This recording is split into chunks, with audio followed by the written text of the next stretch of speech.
Chemistry part 3 BSc third final year इकाई 3 प्रश्न 3 band spectrum पर टिप्पणी लिखिए। आप हमसे शादी करना नहीं चाहते, किसी और से हमारी शादी होने नहीं देंगे, हम क्या करें? पढ़ाई करो, सिर्फ पढ़ाई।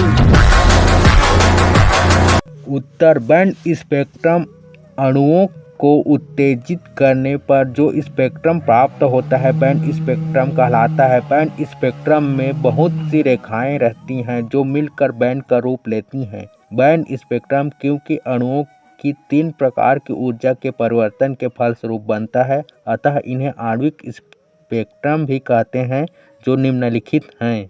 एक, घूर्णन ऊर्जा रोटेशनल एनर्जी, यह पूरे अणु के घूर्णन के कारण होती है। बी, कंपन ऊर्जा वाइब्रेशनल एनर्जी, यह अणु के भीतर परमाणुओं के एक दूसरे के सापेक्ष गति करने के कारण होती है। सी, इलेक्ट्रॉनिक ऊर्जा इलेक्ट्रॉनिक एनर्जी, यह उन इलेक्ट्रॉनों की ऊर्जा के कारण होती है जो परमाणुओं की भांति अणुओं में अनेक ऊर्जा स्तरों में रहते हैं।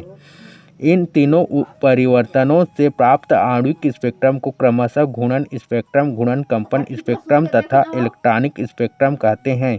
ये स्पेक्ट्रम विद्युत चुम्बकीय विकिरणों के विभिन्न क्षेत्रों में प्राप्त होते हैं, जैसे घूर्णन स्पेक्ट्रम सूक्ष्म तरंग क्षेत्र में, कंपन घूर्णन स्पेक्ट्रम और रक्त लाल क्षेत्र में तथा इलेक्ट्रॉनिक स्पेक्ट्रम दृश्य तथा पराबैंगनी क्षेत्र में प्राप्त होते हैं।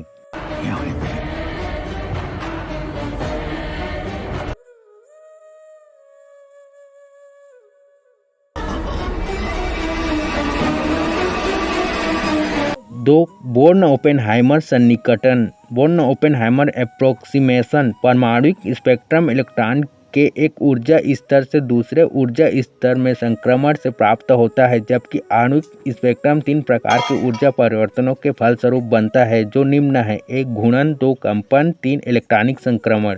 जब पदार्थ अणु पर पर्याप्त ऊर्जा वाली विद्युत चुम्बकीय विकिरण दृश्य या पराबैंगनी प्रकाश आपतित की जाती है तो अणु के घूर्णन, कंपन तथा इलेक्ट्रॉनिक ऊर्जा में परिवर्तन होता है, जिससे आणविक स्पेक्ट्रा प्राप्त होता है। घूर्णन स्पेक्ट्रा रोटेशनल स्पेक्ट्रा सूक्ष्म तरंग क्षेत्र माइक्रोवेव रीजन, कंपन घूर्णन स्पेक्ट्रा वाइब्रेशन रोटेशनल स्पेक्ट्रा और रक्त क्षेत्र में इंफ्रारेड रीजन तथा इलेक्ट्रॉनिक स्पेक्ट्रा दृश्य या पराबैंगनी विजिबल और अल्ट्रावायलेट क्षेत्र में प्राप्त होते हैं।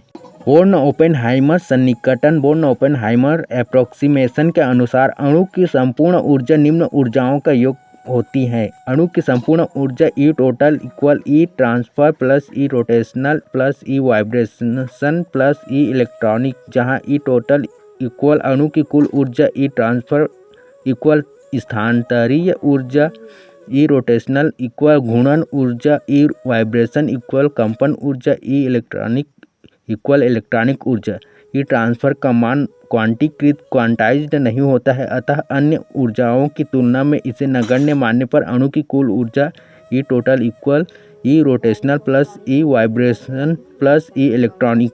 क्वांटम यांत्रिकी के अनुसार अणु की संपूर्ण ऊर्जा श्रोडिंगर समीकरण को नाभिकों और इलेक्ट्रॉनों की पारस्परिक क्रिया के लिए हल करके ज्ञात किया जा सकता है। अणु में इलेक्ट्रॉन और नाभिक दोनों गति करते हैं। बोर्न-ओपेनहाइमर सन्निकटन के अनुसार अणु की कुल ऊर्जा नाभिक को स्थिर मानते हुए श्रोडिंगर समीकरण को केवल इलेक्ट्रॉनों की गति के लिए हल करके ज्ञात किया जा सकता है।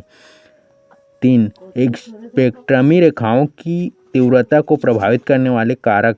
ए, प्रतिरूप की मात्रा अमाउंट ऑफ सैंपल जिससे प्रकाश गुजरता है। बी, ऊर्जा स्तरों की संख्या number of energy states. See, spectroscopy वर्णन नियम सिलेक्शन रूल।